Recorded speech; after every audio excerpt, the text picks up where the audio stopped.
திட்டமிட்டு சில கொலைகள். ஒரு நாள் இரவு 11 மணி இருக்கும். இருள் சூழ்ந்த ஒரு கிராமம். அதில் ஆங்காங்கே சில இடங்களில் மட்டும் லைட் வெளிச்சம் தெரிந்தது. அடர்ந்த காடு போன்ற ஒரு பகுதியில் இருந்து வேகமாக யாரோ போவது போல் இருந்தது. அது அது ஒரு மொட்டை மாடியை நோக்கி சென்றது. அப்பொழுது அந்த கிராமத்தில் உள்ள ஒரு வீட்டில் திருமணம் என்பதால் பாடல் அதிக சத்தத்துடன் ஒலித்துக் கொண்டிருந்தது. திடீர் என்று மாடியில் இருந்து ஒரு சத்தம். எதையோ பார்த்து பயந்து இருவர் மாடியில் இருந்து கீழே விழுந்தனர். காலையில் வீட்டுக்கு வந்த நண்பர்கள் அதிர்ந்து போனார்கள். கார்த்தியும் ரம்யாவும் இறந்து போய் கிடந்தனர். இரவு நண்பர்களுடன் இருந்த பிரபு காலையில் வீட்டுக்கு வந்து பார்த்ததும் கதறி அழுதான். ஊர் மக்கள் அனைவரும் ரோஜாவின் ஆவிதான் இவர்களையும் கொன்று இருக்கும் என்று ஆங்காங்கே அரசல் புரசலாக பேசினார்கள். ரோஜா யார் என்றால், சில வருடங்களுக்கு முன்பு ஒருவரை காதலித்ததால் ரோஜாவை அவள் பெற்றோர்கள் கொன்றுவிட்டனர். அதற்கு பிறகு ஊரில் யாராவது மர்மமான முறையில் இறந்து விட்டார்கள் என்றால் அவர்களை ரோஜாதான் கொன்று இருப்பாள் என்று எல்லாரும் பேச ஆரம்பித்து விடுவார்கள். வாரத்தில் ஒரு முறையாவது அந்த ஆவியை யாராவது ஒருவர் பார்த்ததாக பயந்து போய் சொல்லுவார்கள். பிறகு இரவு ஆனது. பிரபு தனிமையில் தன் அண்ணன் அண்ணியை நினைத்து சோகத்தில் ஆழ்ந்து இருந்தான். 1:30 மணி ஆகியும் அவன் உறங்காமல் விழித்து கொண்டிருந்தான். அப்போது ஏதோ ஒரு சத்தம் கேட்டு ஜன்னல் அருகே பார்த்தான்.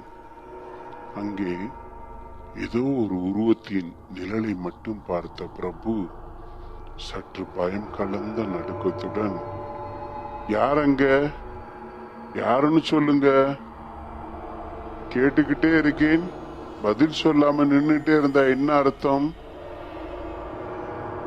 மறுபடியும் தனது அழுத்தமான குரலில், டேய் யாருடா நீ, இங்க என்ன பண்ற அப்படின்னு கேட்டுக்கொண்டு இருக்கும் போதே திடீரென்று அவன் கண்முன் அந்த உருவம் வந்து சென்றது. அந்த ஒரு நிமிடம் பிரபு மிகவும் பயந்து விட்டான். வேர்த்து விறுவிறுத்து போய் நின்றிருந்தான். அப்பொழுது ஒரு குரல், அதுவும் பெண் குரல், உன் அண்ணன் போன இடத்துக்கே நீயும் போக விரும்புறியா? அதை கேட்டதும் பிரபுவுக்கு பயம் அதிகமானது. யாரா இருக்கும் என்று பயத்தோடு யோசித்துக் கொண்டிருந்தான். திடீரென்று வீட்டில் உள்ள அனைத்து பொருளும் தானாக உடைந்தது. அப்பொழுதும் தொடர்ந்து அந்த குரல் ஒலித்துக் கொண்டிருந்தது. 10 வருஷமா நான் இந்த வீட்டுல இருக்கிறேன், திடீர்னு நீங்க வந்தா நான் விட்டுட்டு போகணுமா? முடியாது, என்னால இந்த வீட்டை விட்டுட்டு போக முடியாது. ஒண்ணு நீ போயிடு, இல்ல செத்து போயிடுவ. அன்று இரவு முழுவதும் பிரபுவுக்கு அந்த ஆவி பல இடையூறுகளையும் பயத்தையும் கொடுத்து கொண்டிருந்தது. மறுநாள் காலை பொழுது தொடங்கியது. இரவு முழுவதும் தூங்காத அசதியும் ஆவியின் பயத்தாலும் ரொம்ப சோர்ந்து போயிருந்தான். அப்பொழுதுதான் பிரபு ஆவியை பற்றி தெரிந்து கொள்ளலாம் என்று நேரடியா பதிவுகளை கூகுளில் தேடினான். அவன் படித்த அனைத்து நாவல்களும் அறிஞர்களும் ஒன்னுக்கு பின் முரணாகத்தான் குறிப்பிட்டிருந்தார்கள். அதையெல்லாம் படித்த பிரபு மிகவும் குழம்பி போனான்.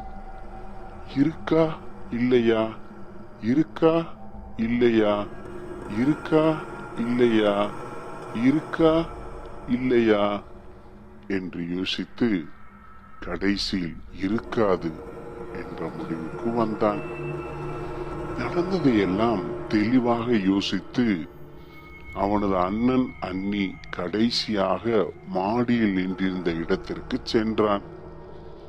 அங்கே எவ்வளவு தேடியும் ஒரு ஆதாரமும் கிடைக்கவில்லை. கடைசியாக சிலவற்றை சற்று கவனித்தான். அதில் 1 என்று ஒரு நம்பர் இருந்தது. அந்த நம்பர் எப்பொழுதோ எழுதியிருக்கலாம் என்று நினைத்தான். ஆனால் அவன் இன்னொரு விஷயத்தையும் யோசித்தான். அந்த நம்பரை எங்கேயோ பார்த்த ஞாபகம்.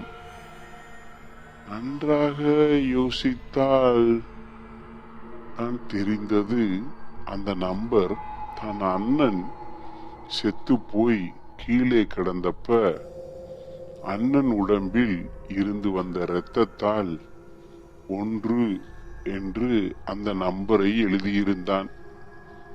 பிரபு மாடியில் எழுதியிருக்கும் அந்த நம்பரையும் தன் அண்ணன் தான் எழுதியிருக்க வேண்டும் என்று யோசித்தான்.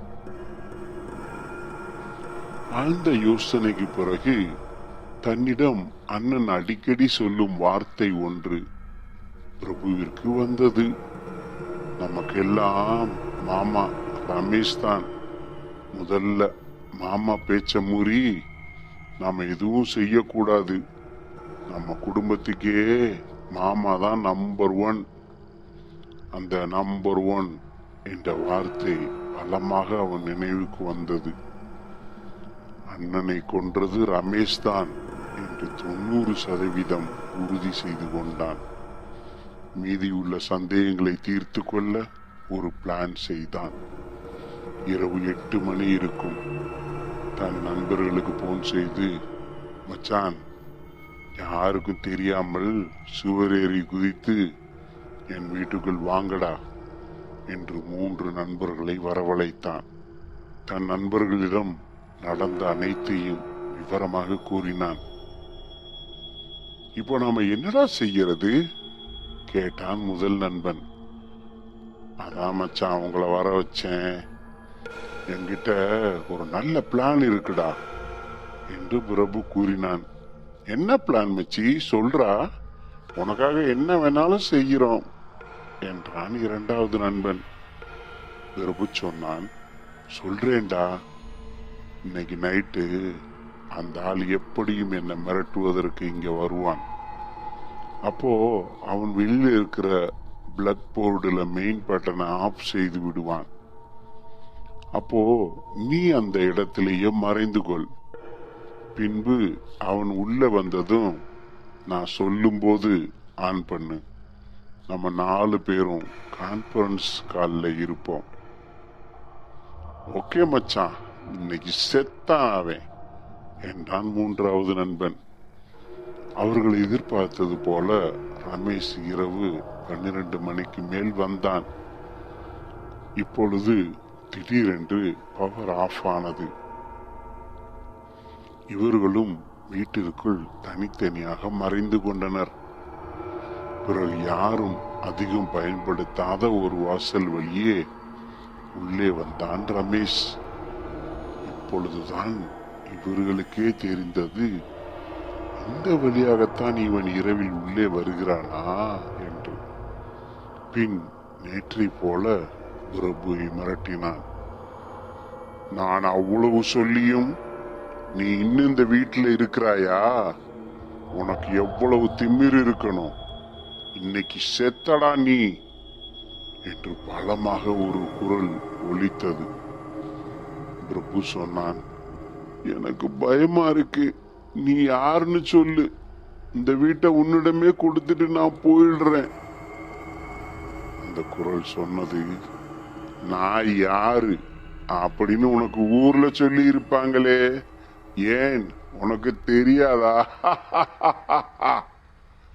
என்று பலமாக கோரமாக சிரித்தது. இப்படி சொல்லிக் கொண்டு இருக்கும் போதே பிரபு முணுமுணுத்தான். மச்சான், லைட்டை போடுடா என்று. அடுத்த செகண்டே வீட்டிற்குள் இருந்த அனைத்து லைட்டும் எரிந்தது. திகைத்து போய் நின்றான் ரமேஷ். பிரபுவின் நண்பர்கள் அனைவரும் ரமேஷை சுற்றி வளைத்தனர். மிரண்டு போய் நின்றான் ரமேஷ். ஓங்கி ஒரு அறை விட்டான் பிரபு. ஏண்டா என் அண்ணிய கொன்ன என்று நொந்து போய் அதிபயங்கர கோபத்தோடு அழுது கொண்டே கேட்டான். வசமாக மாட்டிக்கொண்ட ரமேஷ் வேறு வழி இல்லாமல் சொல்கிறேன் என்று நடந்ததை சொல்ல ஆரம்பித்தான். நீங்கள் எல்லாம் ரொம்ப வருஷத்துக்கு முன்னாடியே வெளியூர்ல போய் செட்டில் ஆகிட்டீங்க. உங்க சொத்து வீடு எல்லாத்தையும் பார்த்துக்கிட்டு இருந்த எனக்கு உங்க அப்பா அம்மா இறந்த பிறகு எல்லாத்தையும் எனக்கும் என் பிள்ளைகளுக்கும் சொந்தமாக்கி கொள்ள வேண்டும் என்ற ஒரு எண்ணம் இருந்தது. ஆனா அந்த ஆசை நிறைவேறாத மாதிரி நீங்க வந்து இங்கேயே நாங்க தங்க போறோம் என்று என்னிடம் கூறினீர்கள். அதை கேட்டு என் மனம் ஆத்திரம் அடைந்து விட்டது. அப்பொழுதுதான் உங்களை கொல்ல வேண்டும் என்ற கொடூர முடிவுக்கு நான் தள்ளப்பட்டேன். பிறகுதான் உன் அண்ணனையும் அண்ணியையும் கொலை செய்தேன். உன்னை பார்க்க பாவமாக இருந்தது. அதனால்தான் உன்னை கொல்லாமல் பயமுறுத்தினேன். பின்பு இவர்கள் 4 பேரும் ரமேஷை அடித்து போலீசில் ஒப்படைத்தனர். தொடர்ந்து இது போன்ற சம்பவங்களையும் கதைகளையும் கேட்பதற்கு நம் தமிழ் நம்பர் 1 ஸ்டோரிஸ் சேனலை சப்ஸ்கிரைப் செய்ய மறக்காதீர்கள் நண்பர்களே. வணக்கம்.